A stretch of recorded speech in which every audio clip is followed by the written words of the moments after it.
Boy, a lot has changed since we last spoke. Um, I believe we spoke in mid-September the last time, Hmm.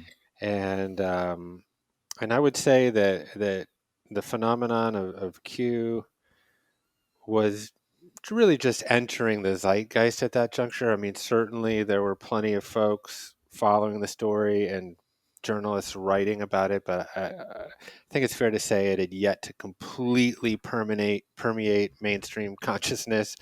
Um, and it's pretty safe to say that at this juncture, you'd essentially need to be an ostrich with your head in the sand, Yeah, not it's not to. anonymous anymore, that's for sure. It's everywhere.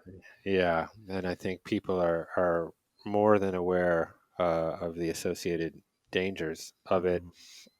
So there's a lot to excavate here, and I'd love to prod at a couple of different sort of interrelated angles in this discussion. I mean, it's almost impossible to talk about QAnon without addressing some of the cultural and political impacts, and certainly those have come to the fore over the last couple of weeks. But I hope to also get into some of the mental health dimensions um, of QAnon and try to identify some of the root causes that have kind of underwritten this mass psychological derangement. And hopefully, you guys can help to shed a light on how we can welcome back some of the folks that have been red pilled back into reality, and I hope that will be the case. Um, so, just to gird this discussion in, some recent history, obviously you guys have been extremely attentive in covering these sort of incessantly kind of shifting theories and foci of QAnon, from pedophilia rings and Save the Children to microchip vaccines and the effectuation of the New World Order and all of the associated accompanying kind of prophecies associated with that. But it seems to me that as the election approached, and certainly in its aftermath, the collective fantasy really began to coalesce very tightly around Stop the Steal. The claim, obviously, that Biden kind of won the election fraudulently. And this seemed to really tighten the relationship and the connection between President Trump and Q. Now, I'm not aware of all of the kind of dog whistles and lip service that the president had given to Q kind of prior to the election, but certainly in wake of losing the election, the agendas of QAnon and the president began to more directly align and tighten, and as he became what I would categorize slightly more desperate, you saw Q proponents in meetings in the Oval Office, folks like Sidney Powell and Michael Flynn, and even our favorite pillow guy, Mike Lindell, I think came to the Right. Oval Office with a plan. Um, and the idea that Trump would eventually sort of prevail in the election really seemed to dovetail perfectly with the prophecy of mass arrests and these declassifying of documents and military tribunals and public executions and all of the kind of fever dreams associated with Q. So as we kind of plodded through December, as kind of the institutions of democracy traipsed along through safe harbor dates and election or electoral college certification dates, there was this sort of parallel narrative that was kind of feverishly coalescing around Trump eventually prevailing. And these kind of lines in the sand kept pushing back, as the prophecies began to sort of that had been propagated by influencers and whatnot continued to fail. And we were sort of headed to this like climax, this culmination point on January 6th. And obviously, Trump through Twitter and his other social platforms, fostered a lot of excitement about people coming to the now infamous Save America rally on January 6th, which obviously culminated in the siege on the Capitol, with this very strange elixir of groups um, from militia groups like the Oath Keepers to kind of white supremacists to obviously uh, followers of Q, and the visual mascot, I guess I would call it, of the siege on the Capitol became um, this gentleman, Jake Angeli or Jake Chansley, who is known as the QAnon shaman, and there he stood on the Senate dais, bare chested with a Viking cap. So, Right.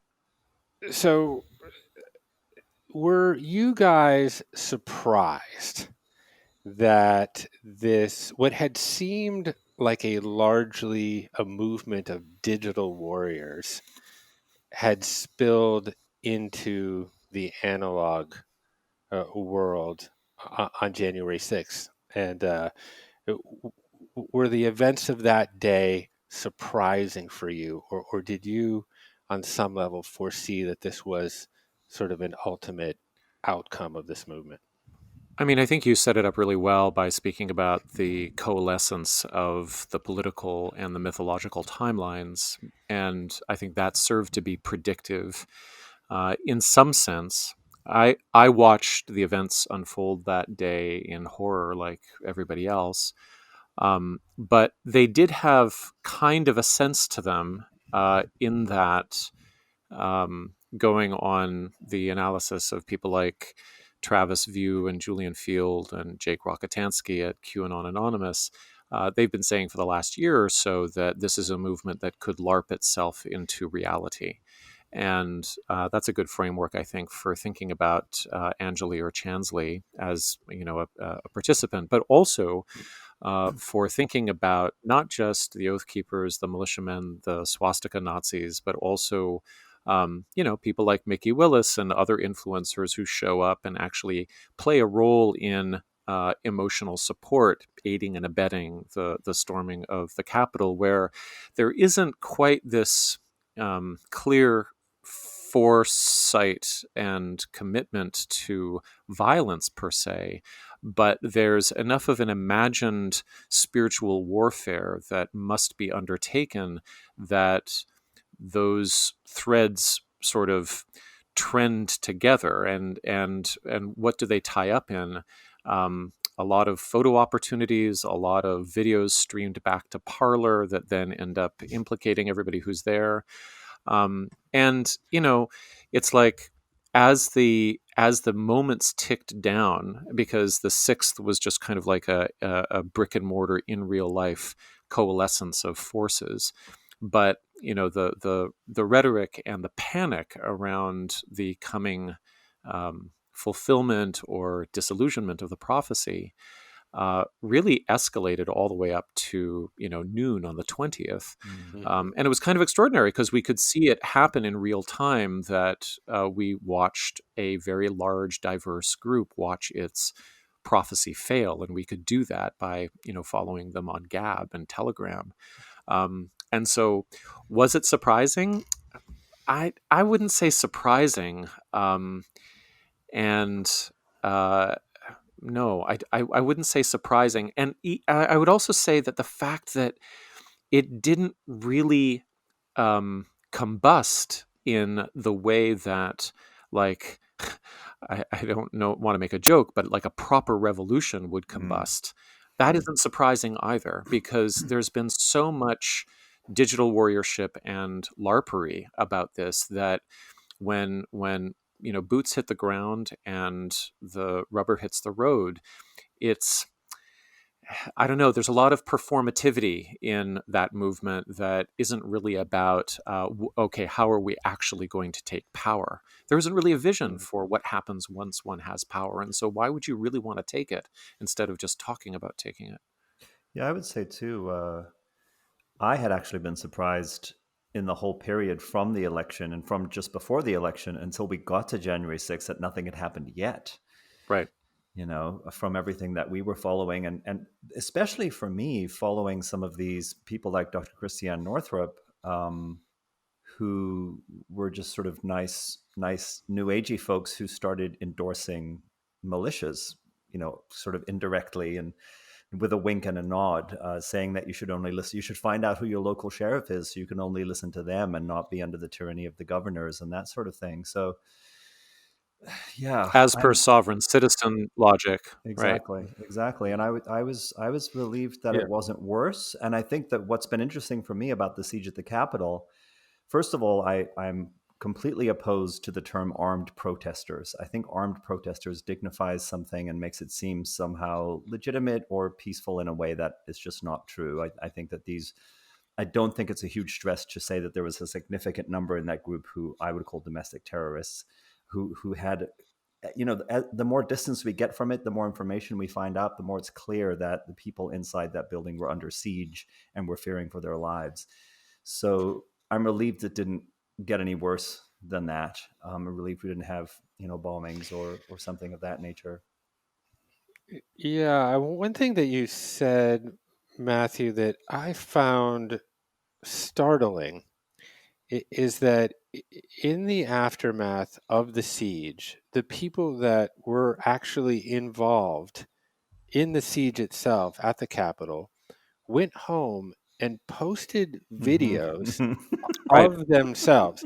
So, and I mean, in a way, to almost to self incriminate themselves, to Yeah. assure on some level that they would be arrested. But there was something else that took primacy, which is kind of speaks to a lot of what I've heard you guys talk about, which is a little bit to do with the gamification of this movement, that there was so much status involved on social media of actually being there and storming the Capitol and taking a video of yourself, sitting in Nancy Pelosi's chair or wherever you happen to be, that you would risk incriminating yourself because you were so connected Mm-hmm. to the idea of getting likes and comments and engagement on social media. And I believe that social media is such a big part of this Rubik's Cube. So I wonder if you could just unpack that a little bit. Well, I mean, it's not just that they, uh, were preaching to their followers or showing off or gaining social capital within, the hellholes of Parler and Gab, which doesn't really happen because they're just talking to each other. Um, it's that their reality was so bifurcated that it almost seemed as though the posts back into those social networks would go into their own worlds, that they Mm-hmm. didn't have to worry about end-to-end encryption, or they didn't have to worry about that somehow John Mates at Parler and Anthony Torba, or is that his name, at Gab, that they had convinced them that these were private and secure, um, almost countries, fantasy lands, Mm-hmm. in which none of the typical rules of data or the law apply. And I think it really speaks to the kind of parallel universe that is created by a fever dream like this. And then the range of players also is so incredibly diverse. Like, I'm thinking about, I still can't get over watching those film clips of Dr. Simone Gold with a megaphone standing in the rotunda in front of cops, while people are in other spots of the building, like, pushing back riot police or like rifling through the Senate desks. And she wants to give her speech about hydroxychloroquine, which Mm-hmm. she delivered on the steps of the Supreme Court. And it's like, and Mickey Willis is there for a similar reason, I would assume. We don't really know, except that he is in that New York Times clip. He's shown to be doing some B-roll of his own sort of reporting on, well, this is what's happening now, and we got pepper sprayed and so on. And I'm assuming this is going to go into the next quote unquote documentary. And so we have this kind of like influencer parasite class as well, that is not just trying to enhance content within their echo chamber, but they're trying to go in and produce content against a stunning backdrop of civil unrest in order to further their message. And there's no reason to believe that most of those people either knew or would have anything to do with the flex cuff guy or the guys who were packing heat. So it's so bizarre, and but the container for it is, this is an alternate reality where rules don't apply to me, right? So flex cuff guy and Simone Gold are operating in that same universe where it's like, well, they can't touch me. I'm somewhere else. I wanted to add here, and sort of this question and the last question, Jeff, I had some thoughts. One is that the further we got away from the election and past those different landmark moments, right, where it was more and more like this is really happening, the more the stakes seemed like they got elevated, right? It's with each passing one, it's like, okay, and by the end, we're all in, and this is it, right? And now we're storming the Capitol. And the other piece about that is I feel like there's a level of intoxication that is part of what you're referring to with the buying into the prophecy, the alternate reality that they're living in. Some of it is gamification. Some of it, I think, is kind of religious, that this is the prophesied moment. We will prevail. We will take over the government. For sure. We will do what we need to do. And none of us are going to jail. Are you kidding? When the plan is revealed and everyone is exposed and all the indictments come down and the Democrats and the Hollywood pedophiles are all jailed, we'll be heroes. We will be the patriotic heroes of the new reclaimed America. So I think a lot of that social media stuff too is an expression of that, of like, there's no thought that this is going to incriminate me and I'll end up in jail while Biden starts his presidency, right? Yeah, they're recording a victory, actually. Mm-hmm. Right. Yeah, that's interesting.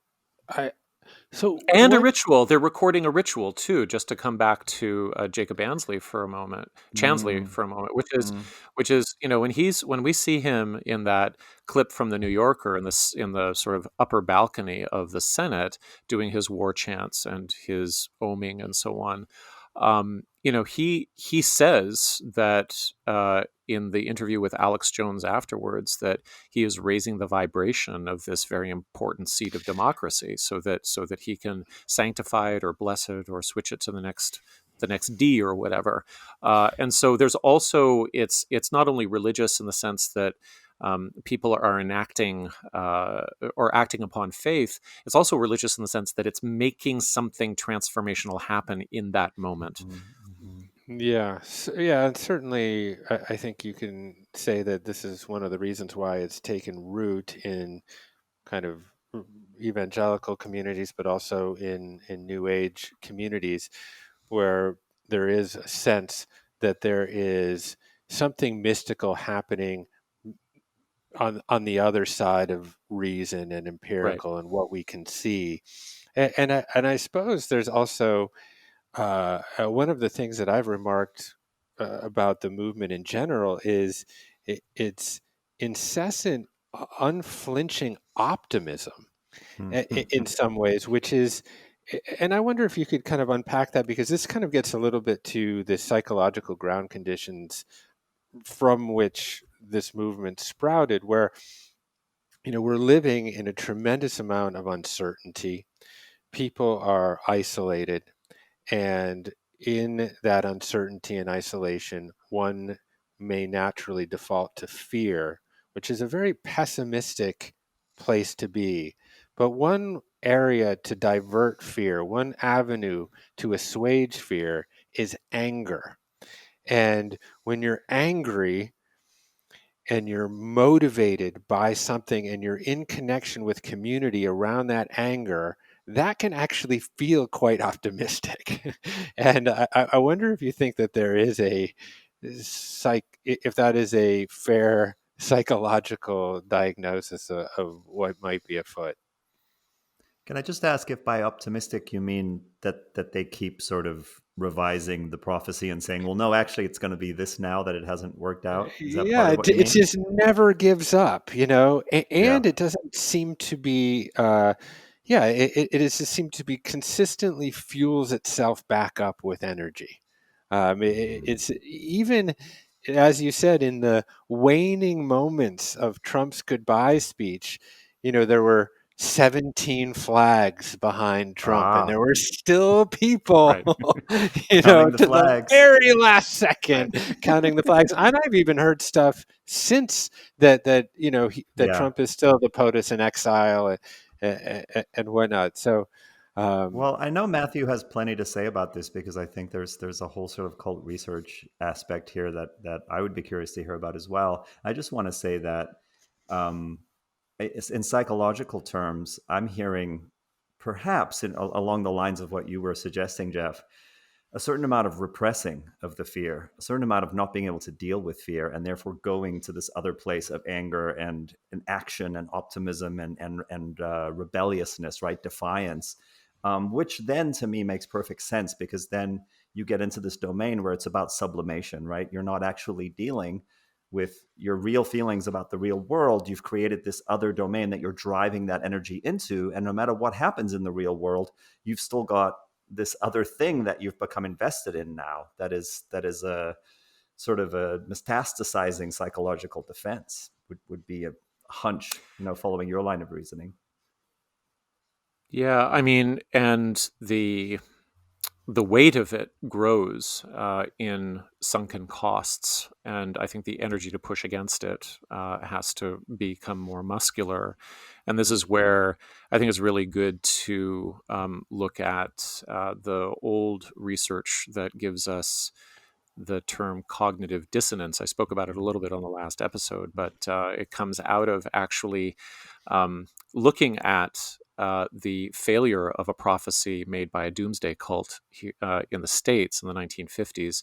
A couple of social psychologists, led by a guy named Festinger, published a book called Failure of Prophecy. This cult had predicted that the US would be subsumed by a flood on some December day in 1952 or something like that. And of course, the day came and went, and nothing happened. And they did this field work to look at how the cult members actually processed the failure of the prophecy. Now, all of these,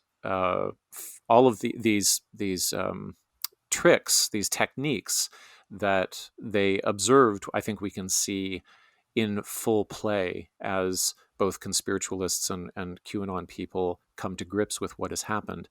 Some will spiritualize the event or the non event by saying that, well, you thought that it was going to happen in real life, but really it's happening behind the scenes or on the subtle plane or in another dimension or something like that. Um, some will say that, well, this yet again was a test of faith to separate the worthy from the unworthy. And so if you are holding the line and if you're still keeping the faith, then, your reward will be greater in heaven, right? And then there might be the notion that the cult had the wrong information and that has to be reinterpreted. So there's human error. And then there is the blaming of others, right? Like, whether it's outside forces disrupted what was supposed to happen or outside forces misinterpreted what you were doing to begin with. And so they got your whole story wrong. So we're even seeing that from some QAnon Telegram channels now where people are saying, oh, well, people who thought that it was all going to end on the 20th, they didn't know the real story. Uh-huh. And so it goes on and on and on, and it can't really have an off ramp unless the person is offered security in a real world relationship, and that might involve mending fences that they threw up or building bridges that they burned down. So that's a really key thing that we want to start focusing on the podcast as well, is like how do people how do they how do we welcome them back?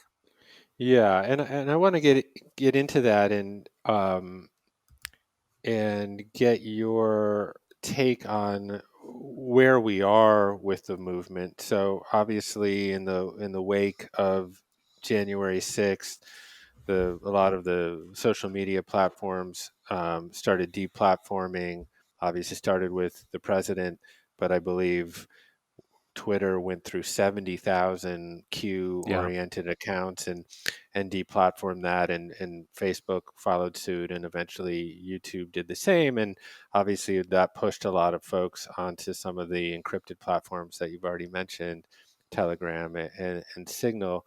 And I wonder if you're seeing that deplatforming work, and is that sort of splintering off of the kind of mainstream social platforms effective in starting to essentially wake people up out of this dream? And are you starting to see kind of defection, or are you seeing further radicalization and militarization kind of on the fringes, as sort of militia groups who are already kind of in those encrypted worlds are now meshing with the QAnon folks?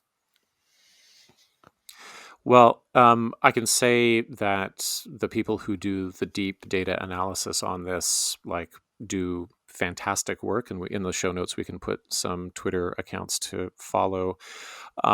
And from my study of it, I just filed a feature on the rise and fall of Parler, so I've gotten close to that world a little bit.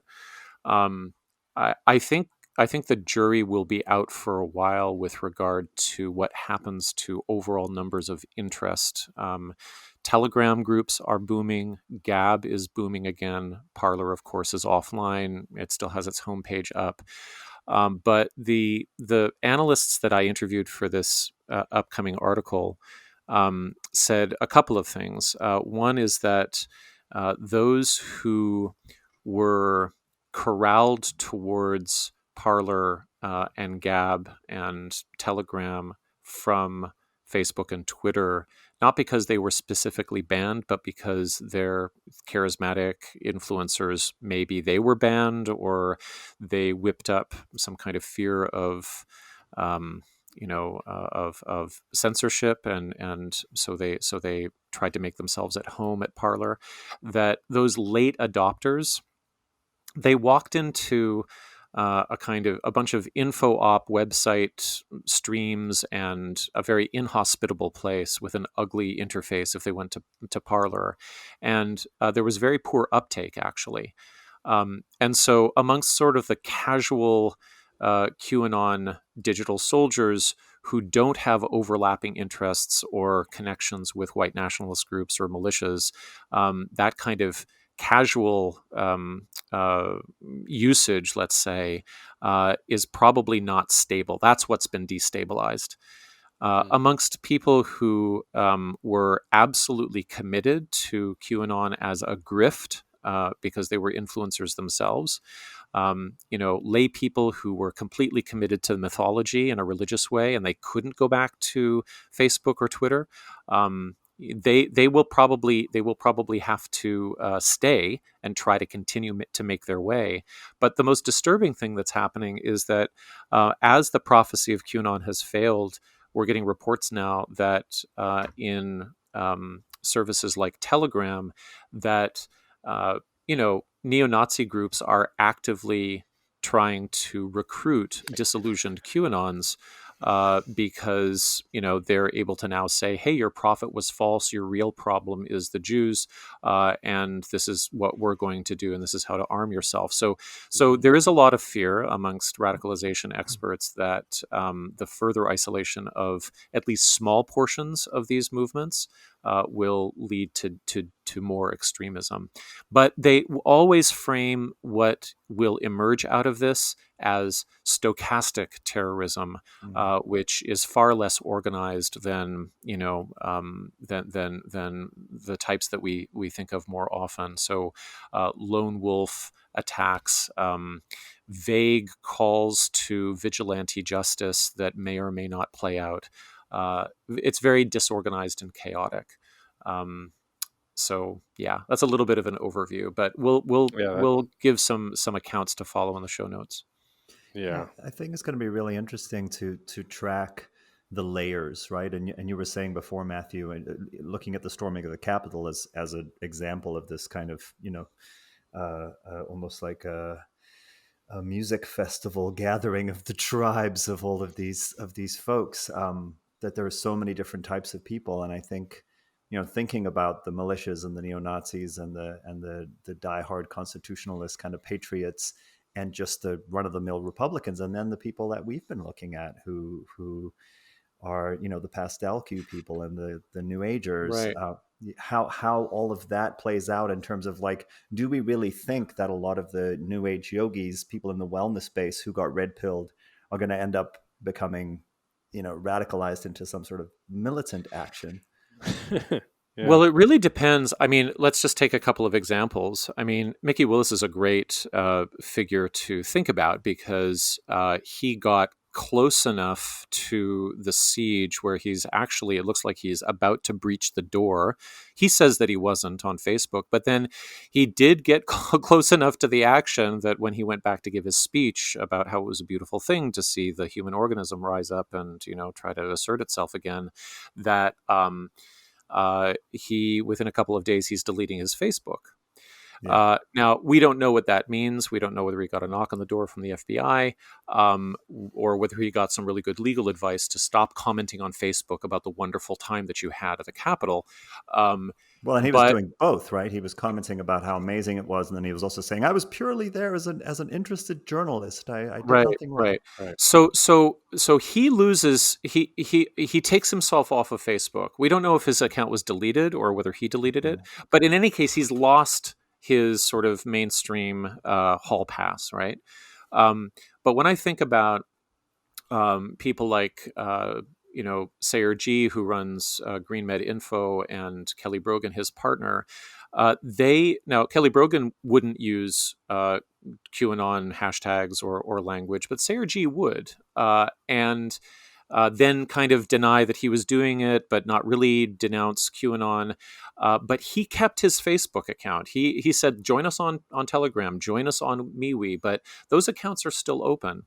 And Instagram is still working for him. And so I think we also have a class of influencers who, for one reason or another, whether they believed in the ideology, whether they found it attractive, or whether they found that opportunistically it drove engagement for them because it was transgressive and it fit into their conspirituality profiles, that they played chicken with the moderators. And now that that's a dead end, I wouldn't be surprised if we see that language sort of Morph. come back from the edge a little bit and Mhm. turn towards vaccines proper, and turn more towards back towards I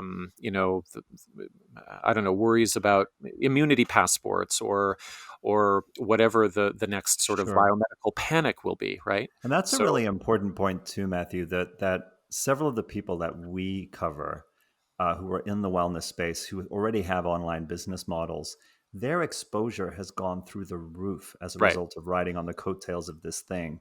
Right. And you've got to think that they're gonna keep maneuvering to figure out how to still be able to capitalize on that, right? Yeah, I mean, or does it just migrate back to veggie pakora or Well, see, whatever? no, this is Yeah, the thing. yeah, I very strongly believe that it can't actually de-escalate back to turmeric and green juices because the tolerance level. Mhm.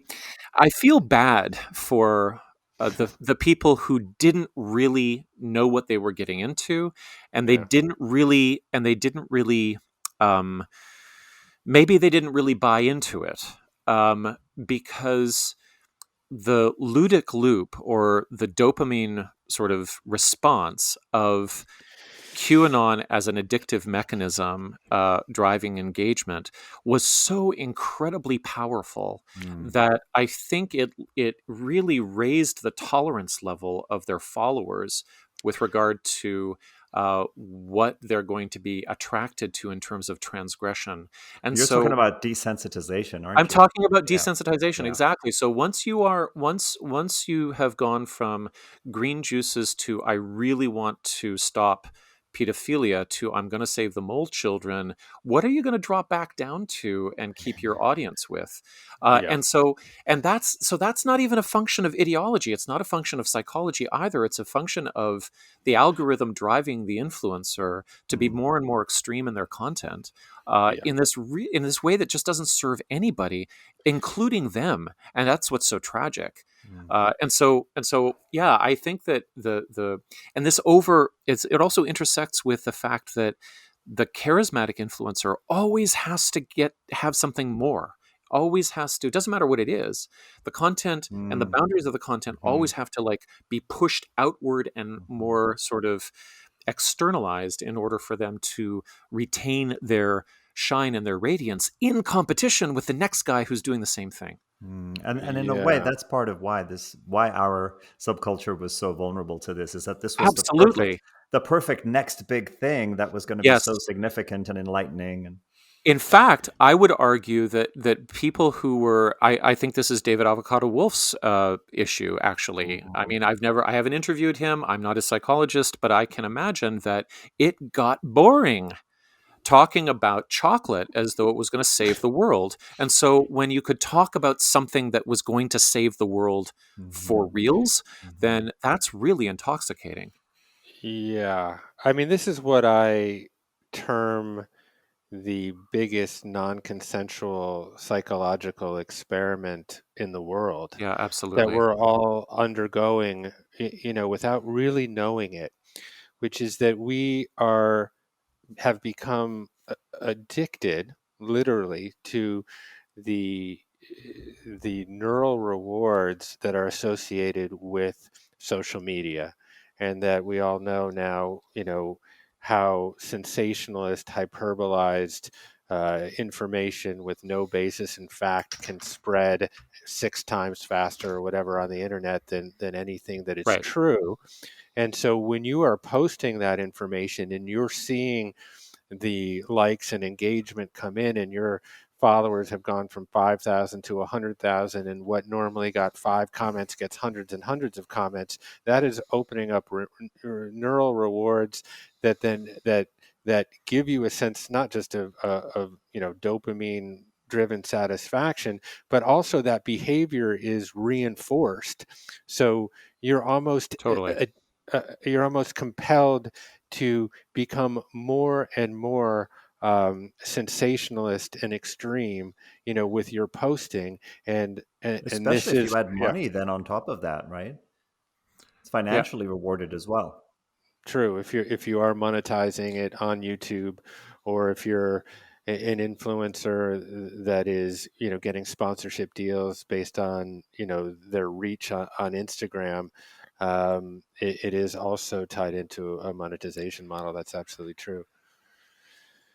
There's Um, another yeah. way I think of oh yeah, there's another sort of archetype of um n- n- I don't know how to describe this, where the person has escalated their rhetoric and their content in terms of its inflammation to a certain point, but then they can pivot and become transcendental, and that can work too. And I think that's what we're going to see with somebody like Christiane Northrup, who is going to, or it seems like since the 19th or 20th, has dropped any sort of pretense that what she's talking about is, real material revolution or resistance to this program or that program.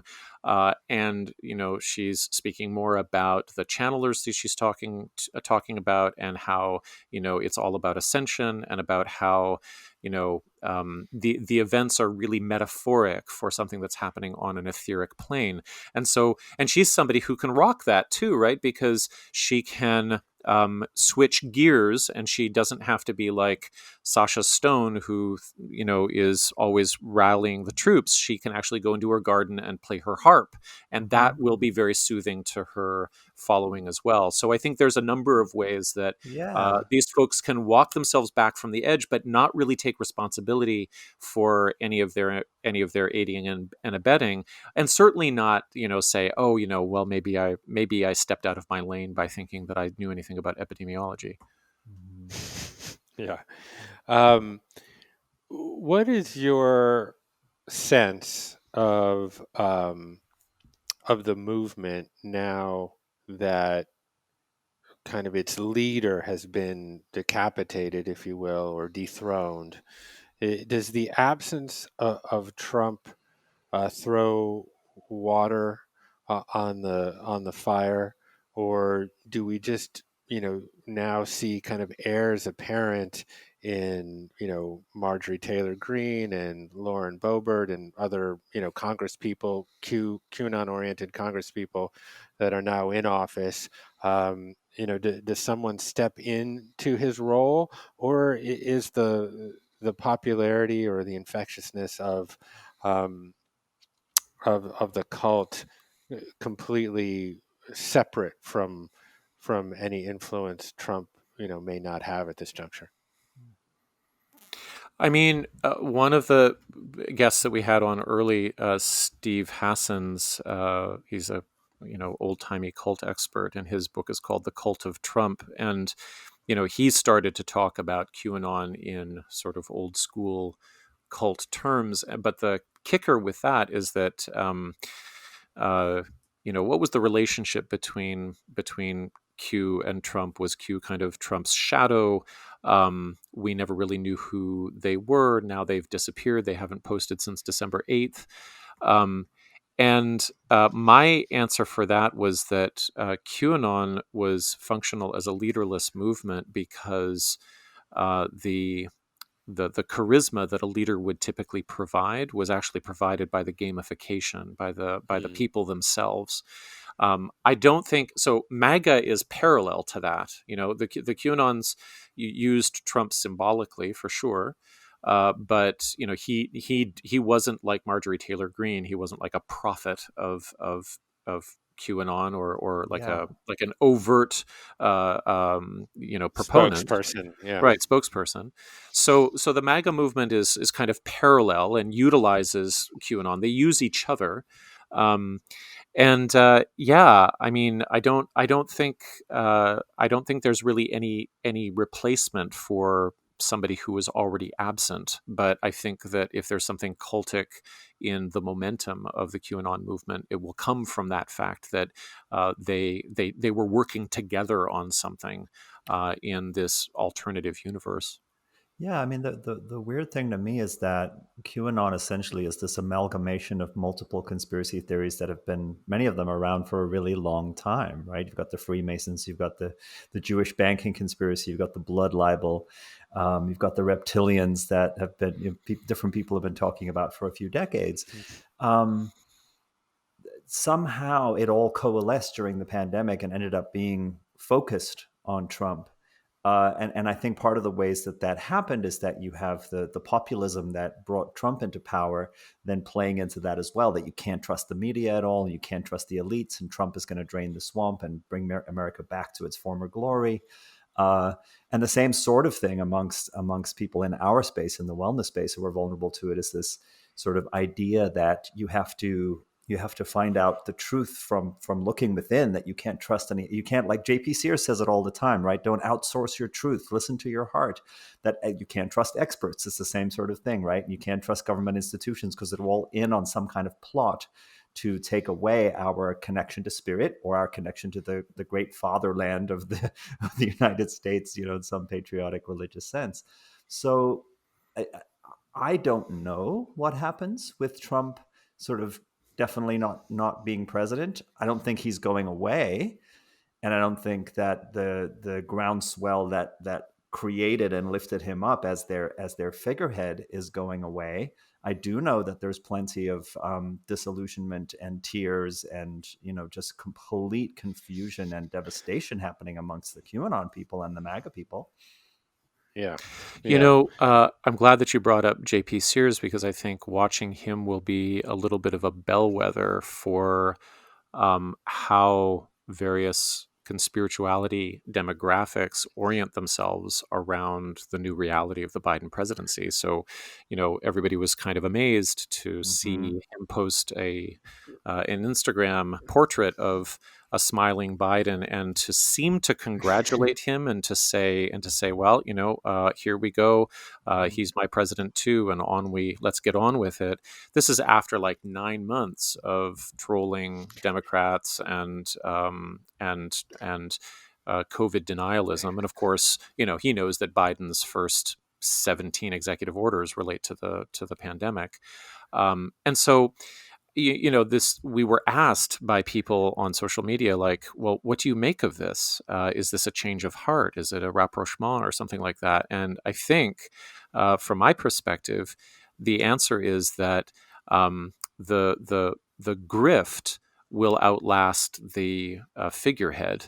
That Mm-hmm. Trump allowed for a certain amount of sort of engagement value to be placed in this anti-authoritarian, pseudoscientific, sovereignty mindset.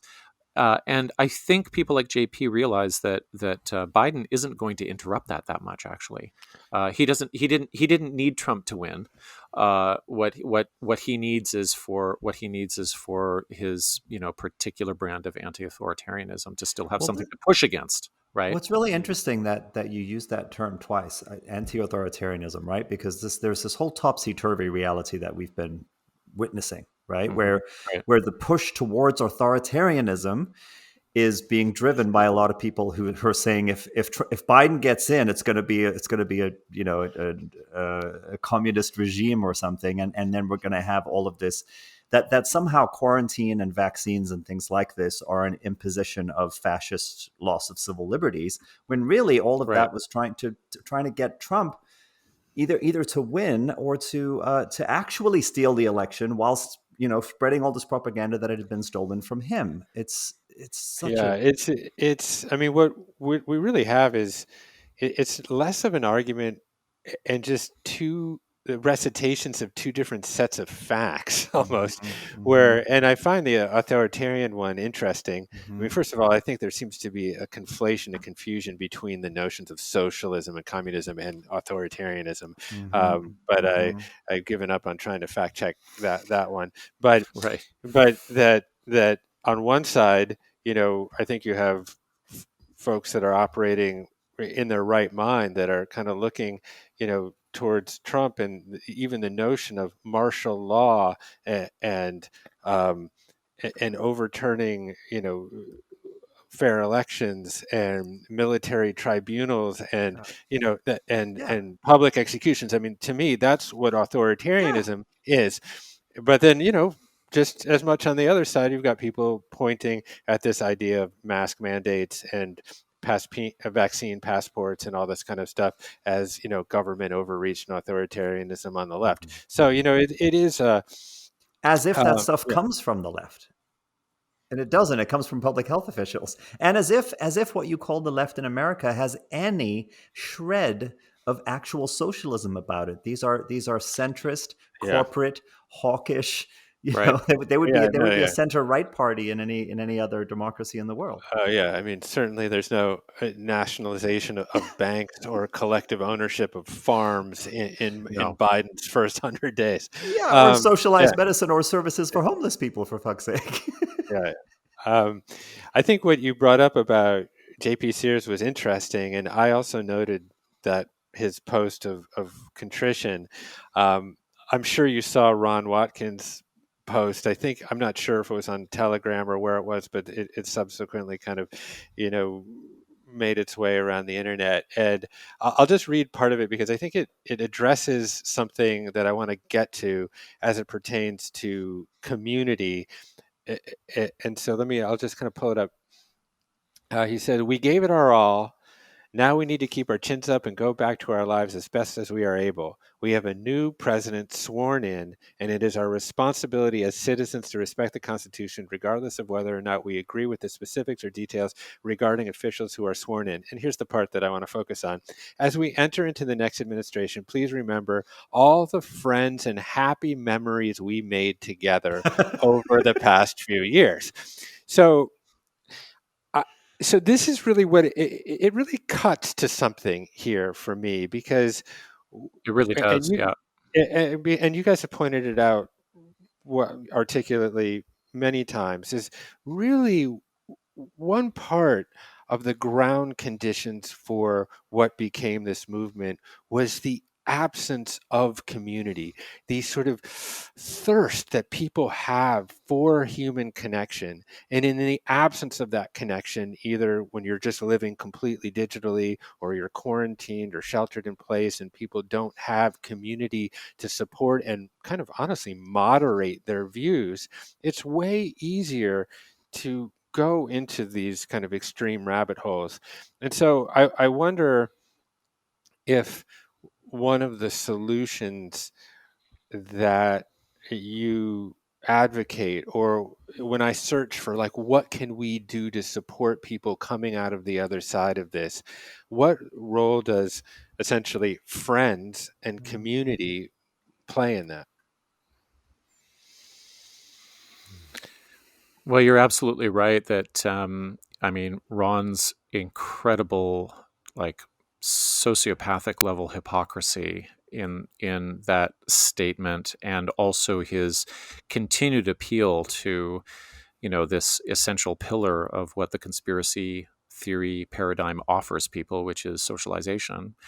It really does, in an ironic sense, point to this vacuum that we all have to face. And yeah, like, from a cult recovery perspective, I've mentioned it a little bit before, but the person who is now having to exit or to find some kind of off ramp from this dead end, um, fever dream online, they're not going to get very far unless there's somebody holding the door open for them.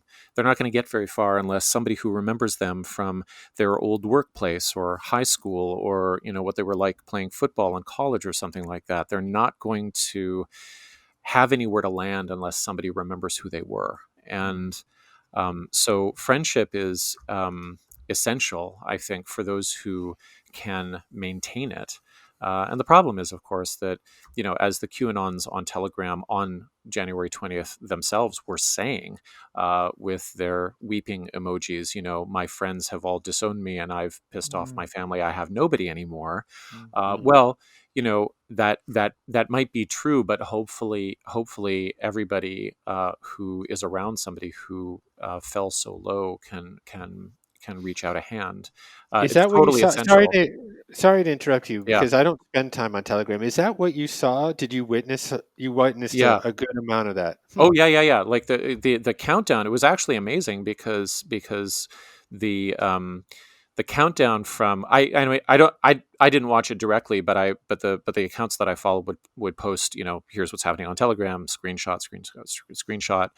Telegram's like, I'm still a little bit of a novice to navigating those spaces, so it's hard to find the things that I want to be looking at. But Yeah, but um, if you have Argentino and Fields and exactly. yeah, Exactly. So yeah, you could watch sort of down to the minute, like, oh, well, Kamala Harris is taking her oath now. What does that mean? Does that mean that Pence is going to, leap up and, rip off his Spider-Man costume or whatever? And then, and then in the next few minutes, this next thing happens, and what's John Roberts going to say, or did he really say the vow right? Or, and so it was minute by minute. Um, People ticking down, and you could sort of see them falling away, like, I don't know, people collapsing at the end of a marathon or something like that in different places. And when the collapse comes, it's oh my god, I've been had. nothing has happened. Mhm. I've been an idiot. This is all This lies. is all What am I bullshit. doing? What am I doing here? And it's so distressing because they are saying it to people who are not only sharing that experience, but who can't really comfort them.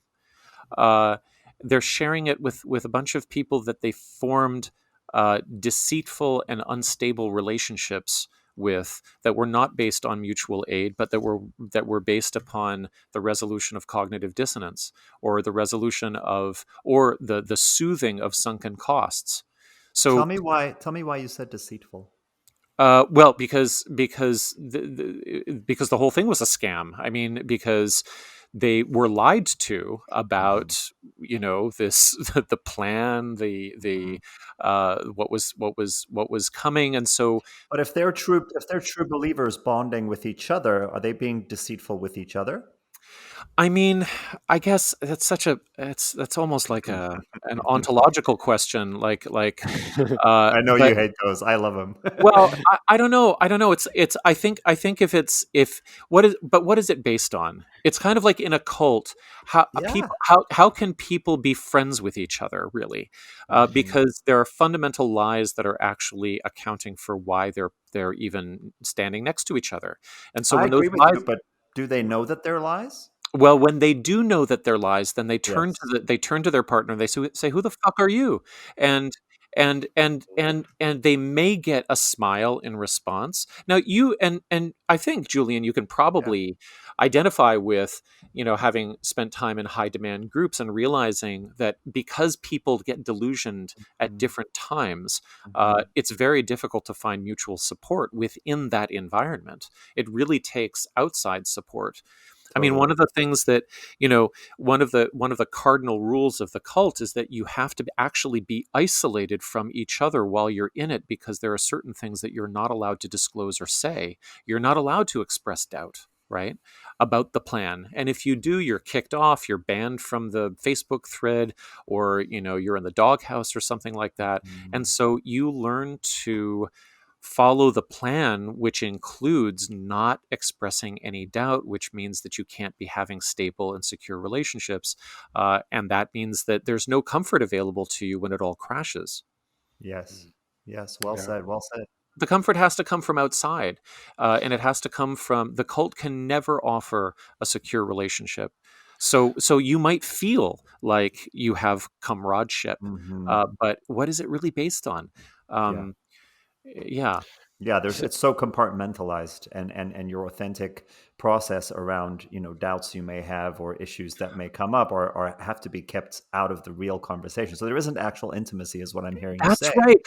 That's right. I mean, and so you can really feel. I felt in the cults that I was in that I loved. There was a cut. I can think Yes. of three or four people in my brain right now that I loved with all of my heart, as closely as any friend I could ever have loved. I do not speak to any of them to this Mhm. day, and Mhm. within 3 weeks of leaving, I couldn't speak to them, Mhm. because whatever intimacy we shared was predicated upon a lie that fell apart for us at different times. And Yeah. Mm. so Yeah. the cult can manufacture that closeness.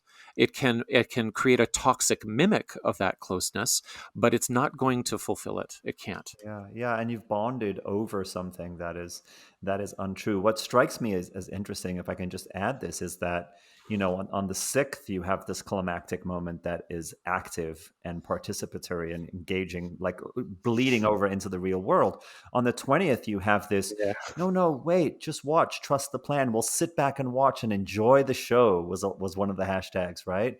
And so Right. that's a completely different kind of falling apart where it's just like, oh, none of this happened, right? The room wasn't sealed off and Biden arrested and Trump brought back in as president. It just all sort of anticlimactic devastation.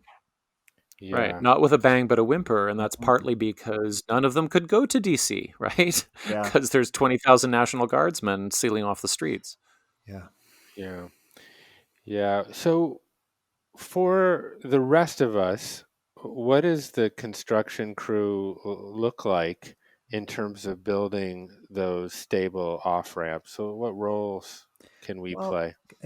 I wanted to say something here. I know, Matthew, I'm sure you have more thoughts about it from a learned perspective because this is your field. I just wanted to say I know someone, I'm actually quite close to someone who is a wonderful human being in all other respects, but has been somewhat radicalized into some of this stuff. Not fully bought into Q, but gone and far enough down that road, and has friends who are very, very actively involved in that world. And I found myself a couple times this week. We just stay away from talking about politics at this point.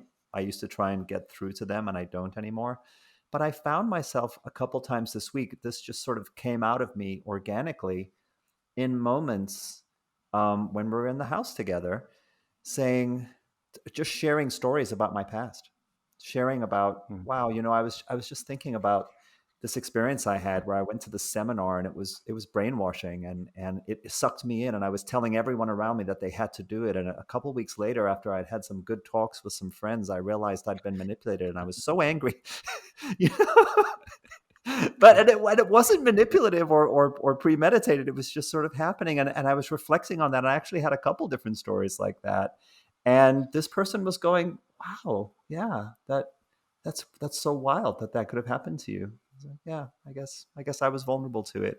So I don't know. I the next day I was thinking about that and going, I wonder if that's one of the ways that I'm finding to build a bridge with them, is to just share that I've I've gotten into things that I don't believe anymore that turned out to be false Right. or a scam or a con or kind of cultish, and Hmm. and you know I'm I'm not ashamed of it. Like, here we are.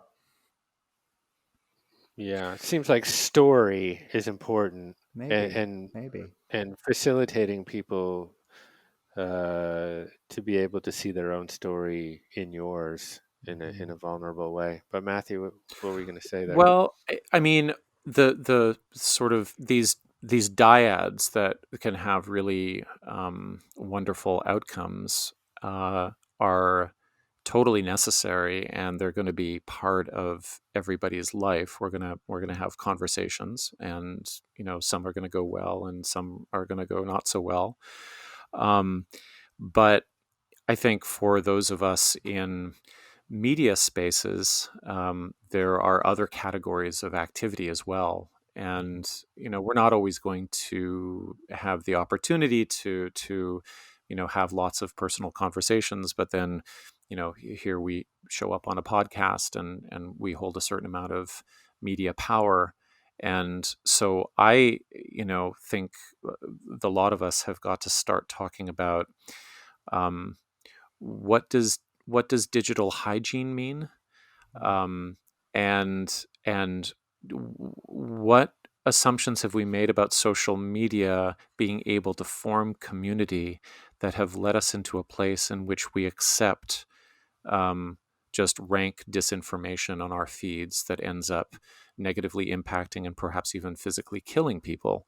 Um, so we just, for instance, on our website, we released a feedback policy that dealt with. It lays out what how we're going to respond to people who use our social media feeds to harass or to troll or to express racism or ableism or anti-trans rhetoric or things like that. But then what's cool about I mean, not cool, but there's a tablespoon of lemonade in the pandemic, which is that it's made it super, super clear to, I think, all of us that if we allow people to spread disinformation about COVID or about masks or about the PCR test or about vaccines, that we are putting money into the pocket of the social media company by increasing cantankerous debate in yet another space, and also we're exposing people to really harmful data, and so um, becoming tougher about that, and a little bit more clear that Facebook and Twitter and Instagram offered us this kind of like toxic mimicry of community, but that's not what that is. And so we're going to have to create real world communities in which we actually do have perhaps more diverse and vigorous debates, because debating on social media actually generally favors disinformation. Yeah. Um, and yeah, I think that's the other. All of the personal stuff is going to take forever, right? Like, how many people are you going to have conversations with? It's never going to end. But Sure. then, in professional terms, there are these sort of, I don't know, key questions that we have to ask about. How do we create better media, and how do we protect media from disinformation? Yeah. I I believe that the kind of reinstantiation of real public discourse Mhm. will help. Um, and I think the tricky part is how do you create platforms that facilitate that. Yeah. Um, Interesting. Last week, I launched a platform called Make America Purple, and it's the simplest platform of all time. Really, just because I wanted not to have to put a tremendous amount of operational shoulder into it. So all it really does is it connects people who identify as conservative with people that identify as liberal. You just enter your email in one field or another, and it automatically connects people in email with a series of rules of engagement and some guidelines around nonviolent communication, etc. And in the first week, I mean, we haven't really gotten our shoulder massively into it, but we've got about 2,000 people on the liberal side that have Yeah. entered, and unfortunately it's about 6 to 1, liberal to conservative in terms of people signing up for the conversations. But we've had thus far, somewhere in the neighborhood of 80 or 85 people that have actually consummated their first conversation. And, that's not a scaled number, but at least it's some step of instead of sort of an all caps, vitriolic screaming match happening on Facebook, you have people really engaging in 20 to 30-minute phone calls or Zooms where, it's just so much easier to recognize someone else's common humanity and shared story. I Yeah. mean, it's just hard to hate up close. And I don't know if there's an analogy there, between right and left versus folks that are just kind of surfacing out of QAnon. So I got to Mhm. imagine that real conversation, it has got to be have some utility in this Well, regard. I have my sort of typical point of view on this stuff that I know both you guys are familiar with, which is I feel like elevating public discourse, educating people, finding good ways to talk about certain psychological concepts, to talk about, for example, I did a post this week just to see what would happen about disillusionment, or as Matthew called it in the podcast, disenchantment, which is another angle I think on that concept, inviting people and saying, hey, I did a video and I said, as we watch all these QAnon people kind of fall into the abyss of disillusionment or disenchantment, depending on how you want to look at it. I think it's really interesting to reflect on how perhaps so much of our growth and so much of our healing and transformation and learning through different stages of life happens through some kind of disillusionment. Do you have a Mm. story like that you want to share? And the response was actually quite significant. A lot of different people. Now, these are people who follow us, but shared, really harrowing stories of how they had to grapple with figuring out that something was not true, or that they'd been betrayed or been lied to in some way, that they had to sort of reinvent their worldview. And I feel like there's especially on our side of the street, right, in the wellness subculture, to keep introducing more grounded, more psychologically integrated, and of course, more scientifically literate, more rational ways of thinking about the world, and about how that can sort of dovetail with awareness practices. That's never seemed more crucial to me in terms of helping to protect people from getting sucked into those kinds of bad narratives, bad ideas. I really like the phone call generator. That sounds really great, Jeff. So kudos on And, that. That's really cool. Yeah. Um, Yeah, maybe if it's so simple, the yeah, tech build was so simple. So if there's an application that you guys might want to utilize, we can discuss that. it's amazing. I mean, it makes me think of how I'm very fortunate to be kind of steering my freelance journalism in ways that allow me to reach across the aisle in the way that I haven't before. So, for the QAnon in Canada piece that I published for the Walrus, I was able to have several phone conversations with a guy who moderated a QAnon Facebook account, or the biggest one in Canada. And there's an upcoming feature that I'm going to do on disaster spirituality across Canada during the pandemic, where I'm interviewing um, what would he call himself? I suppose a reformed Mennonite leader here in southwestern Ontario who runs a small congregation in traditional dress, about 300 people or so. And for purposes of religious freedom, they've aligned themselves with anti lockdown protests here. And so I'm talking to the other side. And then I'm also looking for people who have been on the other side and can speak to the other side in a humanizing way. So I just was able to interview a guy named Matthew Sheffield, who used to be a conservative blogger and now has, I guess, become a culture trader and an analyst of conservative culture for progressive causes. And, I was amazing to speak to him for an hour and to sort of just learn some basic things about American conservatism that I didn't understand before. The number one thing was, I said, the article was about Parler, and I said, so what do you think it's going to feel like for the average Parler loser to have had their platform just, ripped away from them in 24 hours and for them to be hanging there in midair? And he said, well, they'll use Telegram and email and text messaging and WhatsApp. They'll keep connected somehow, but it'll probably feed into the general cultural narrative of having something taken away from them. And then he said, and that's the motivating. That's one of the motivating narratives of the entire conservative movement is of losing social status, losing economic, patterns of prosperity. But then he said, and losing children and grandchildren in the sense that they don't go to church anymore.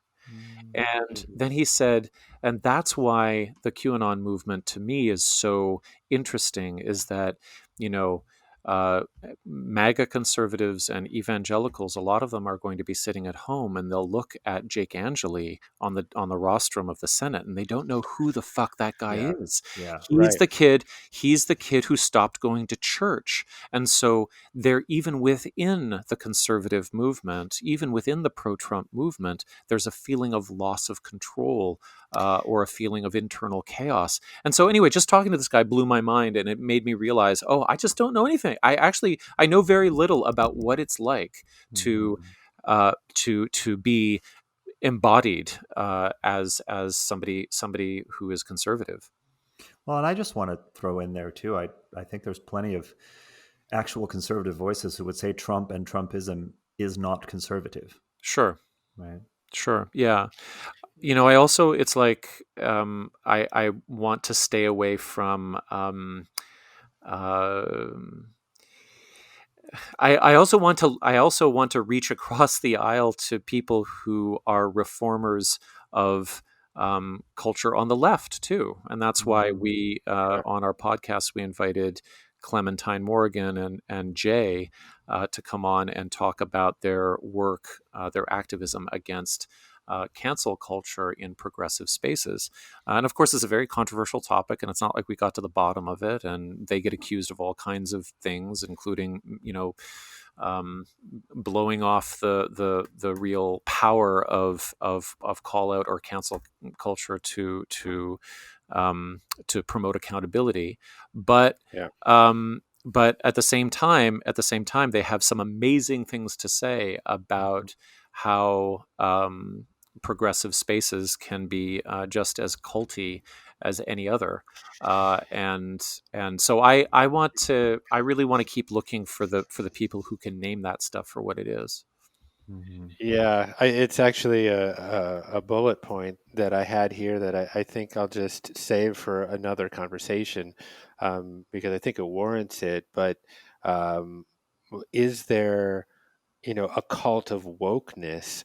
And certainly, I've been having many conversations as I was modeling this Make America Purple idea. I've had about a dozen conversations with conservatives. Now, not alt right conservatives, actually quite sane, moderate Mhm. conservatives that believe in some more of this sort of typical or stereotypical conservative ideologies around secure borders and law and order and sound fiscal policy, et cetera. Mhm. And I'm a very safe person for them to have that conversation with, because I'm, a relatively independently minded, let's face it, white male. So I think that I've been able to navigate those conversations, and it is Mhm. absolutely enlightening and eye-opening, and I think this is really a topic for a further conversation. But I'll tell you, as we point our finger towards Mhm. cults, and I don't think there's any sort of Mhm. moral equivalency here, but they're also pointing Sure. their finger to the cult of wokeness, of essentially that they are being called racist for not for any reprehensible act that they've engaged in, but just because of their own politics. And In some essential nature, right? yeah, and so there is a lot to unpack there. But again, I think that's Yeah, probably yeah, another thing. I I imagine, Jeff, that you're familiar with Jonathan Haidt's work. Yeah, I think that Jonathan Haidt has a fantastic model, a fantastic body of research for your project certainly, and you're probably already applying some of that stuff. But in terms of his whole recognition that in terms of moral psychology, liberals and conservatives tend to value different things, and if you can understand what the other side values and how to talk about that in an empathic and respectful way, that's sort of a good starting point in terms of those conversations, I think. I You know think that I that think Go ahead. Yeah, I was just going to say that one thing that stays with me from my, cultic studies that is always really close is that the content isn't the thing. The content Mm, doesn't really matter. The cult's content is its excuse for its abuse. And so the tactics deployed by the cultic organization, whether it's Trumpian or it's QAnon or it's eco-fascism or it's on the progressive left, it the the dynamics are the same, the behaviors are the mhm, same, the mhm, power differentials are the same, and the pyramid of power and control is the same.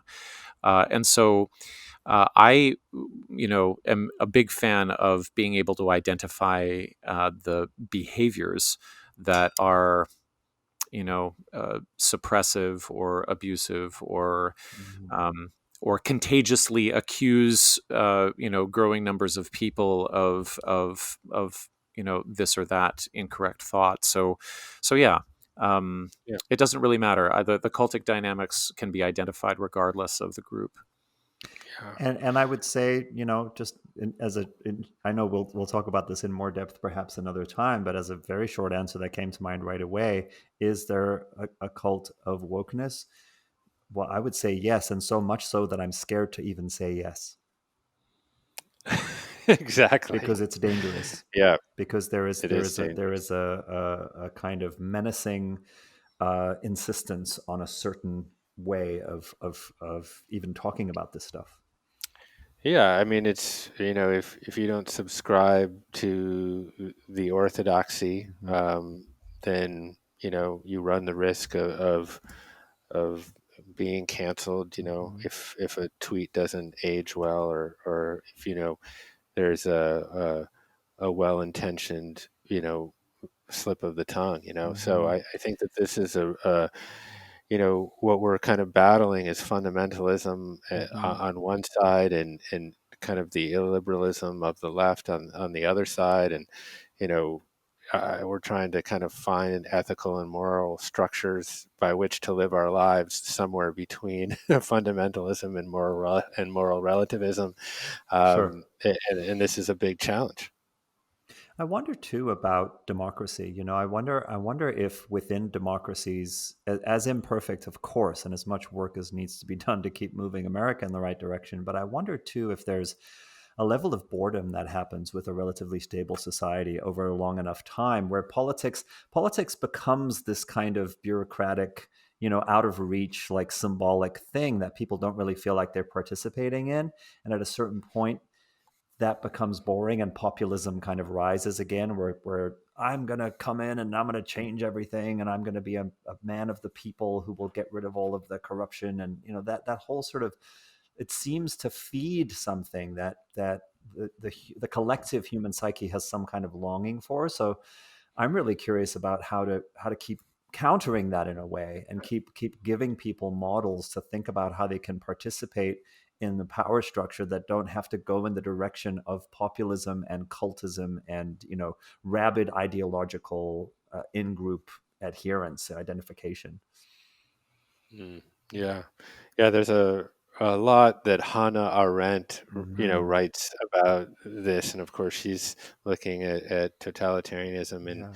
in Germany. But she really talks a lot about the disintegration of one's sort of political life, and not political in the sense of conservative or Republican, but the idea of one's um, involvement in ideas and the free exchange of ideas between individuals in the public square. It's sort of the erosion of sort of John Stuart Mill, of a marketplace of ideas, and we just sort of then kind of uh, our lives become sort of reduced to sort of the maintaining of our own biochemistry at night, and in the morning, and just economic man during the day. And that Yeah. becomes a very unfulfilling way to live one's life. Can I just point out, just to add something to the discussion of whether or not there's a cult of wokeness? Maybe I can ask Julian, Yeah. um, when you say that you're scared to Hmm. admit that you think there is because it feels Hmm. dangerous to say, where Hmm. are you actually endangered? Like, are you endangered in your life in Los Angeles, or are you endangered in your life online? I think I'm endangered in my life online, but I think that there's a certain amount of nuance that I would want to bring to certain topics, and nuance gets interpreted as Nazi. Nuance gets interpreted as, that you're therefore on completely on the other side if you think that this topic deserves to be Right. sort of teased apart and unpacked a little bit. And then, but hold on, and then that the reality of that online leads to consequences that will affect my real life in terms of being slandered, Yes. in terms of potentially Right. Right. losing work and losing money, in terms of being seen as the enemy by a group of people that actually I have a 98% shared worldview with, but it's now that's Right. gone because I dared to say, well, maybe. Yeah. I guess I have this metaphor in my head that I got from Matt Christman on Chapo Trap House, where he was describing how what social media does to us is that, in normal politics, you would organize people and you would build something, and it's kind of like building a ship, building a boat. And Mm-hmm. you learn how to do it as you go, and you have an objective, and you're going to launch the boat, and you want to sail the boat and hope it doesn't leak, and you're going to sail the boat to a particular location. And he said, what's amazing about social media is that you can feel like you're building a politics by building a boat. And you spend all of this time building the boat, and then you step back and you realize that the boat is in a fucking bottle, and it's not going to go anywhere. and so what my question is that, like, I just want to contextualize the the difficulty around woke culture, whatever it is, and it impacts people in different ways, as being a product of social media Yeah. exacerbation of already marginalized communities, usually committing horizontal violence because it's easier than actually punching up and doing fucking organizing. And so um, I just want to not leave listeners with the impression that somehow there's a big bad progressive world out there that Mm. is going to tear us all to shreds. I don't think that's the case at all. It's more like surveillance capitalism and social media has put progressives in a space in which they naturally feel as though they can gain power through horizontal violence, through attacking each other instead of being out and knocking on doors, which is where the real action happens. It's not the boat in the bottle. Hmm.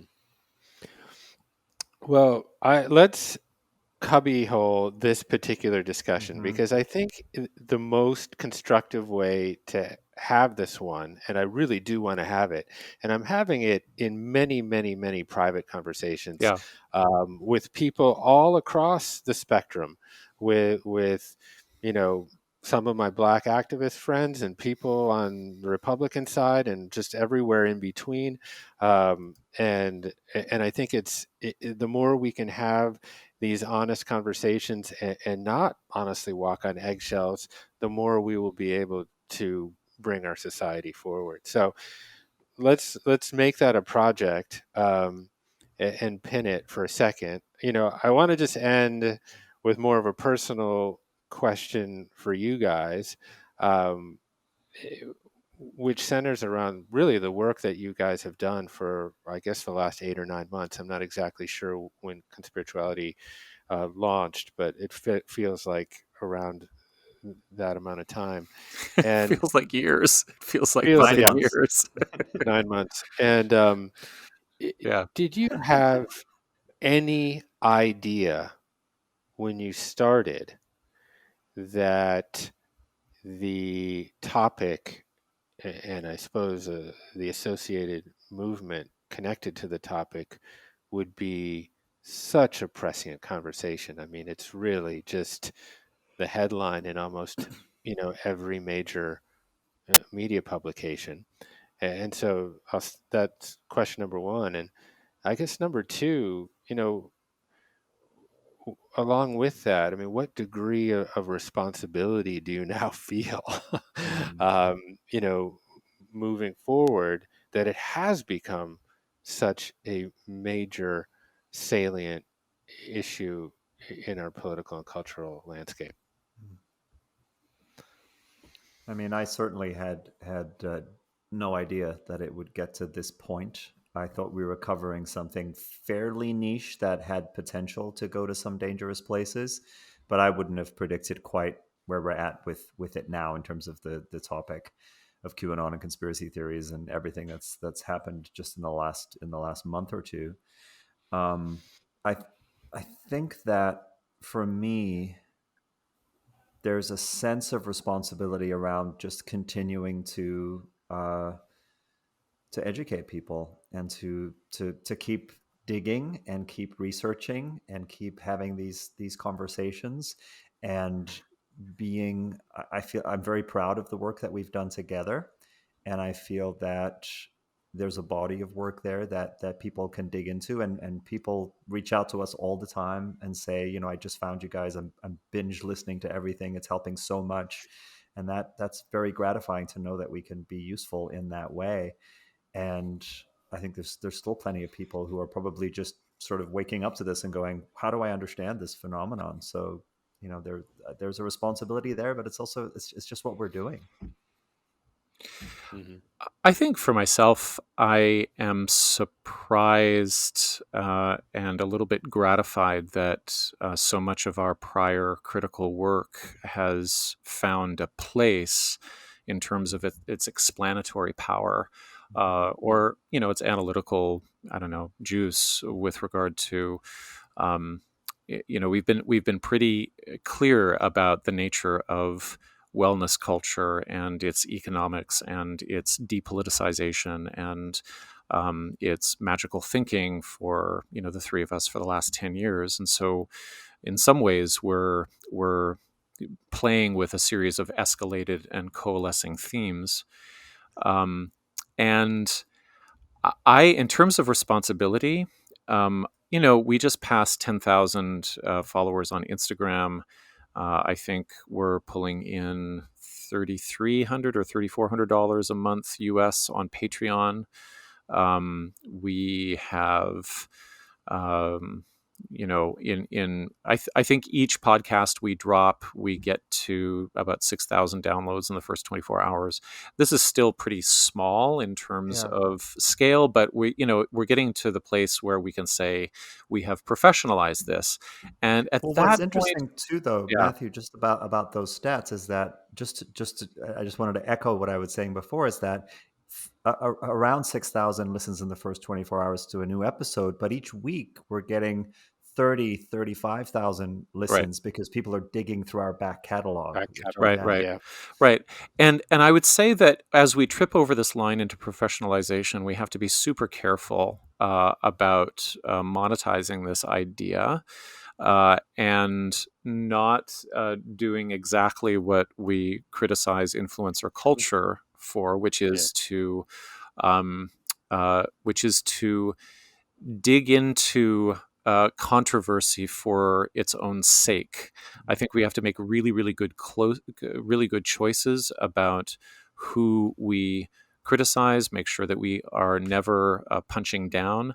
I think that we are just three guys with some skills that are limited, and I think that as our reach increases, our quality has to increase as well. And that means making sure that our diversity and inclusion game is super tight.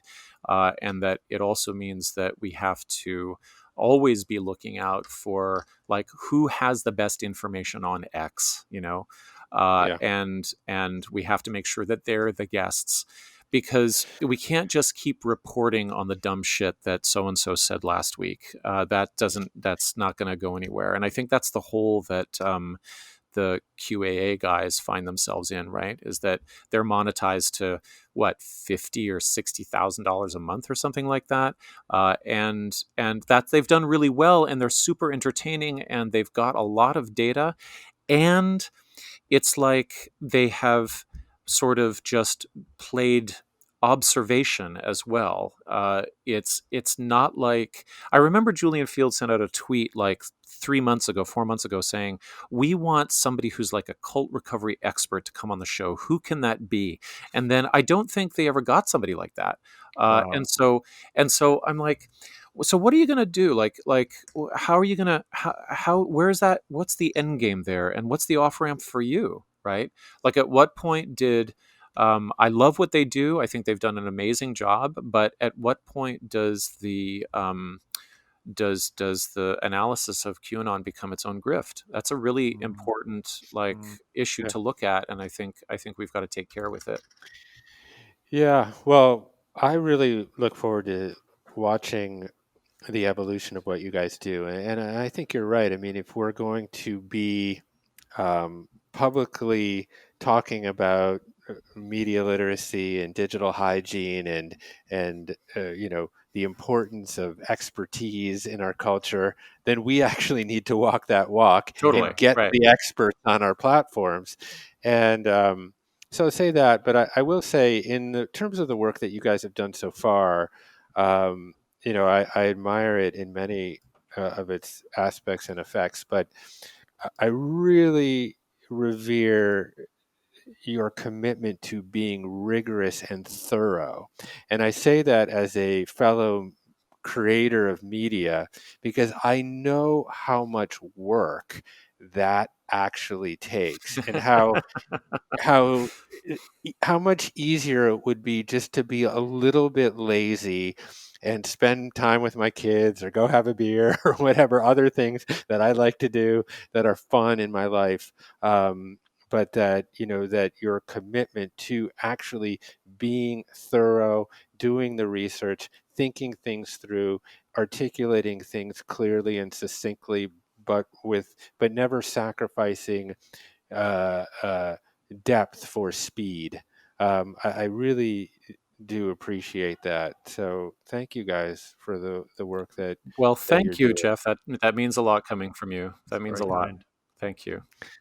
All right. Well, another fantastic conversation. I can only imagine we've just started to excavate many of these issues. And thank you guys again for coming on the show. Thank you. Thanks for having us, Jeff. Thank you, Jeff. All right. I'm Jeff Krasno, and welcome to Commune, where every week we explore the ideas, values, and practices that bring us together and help us live healthy and purpose-filled lives. Subscribe wherever you get your podcasts. We hope you'll join us.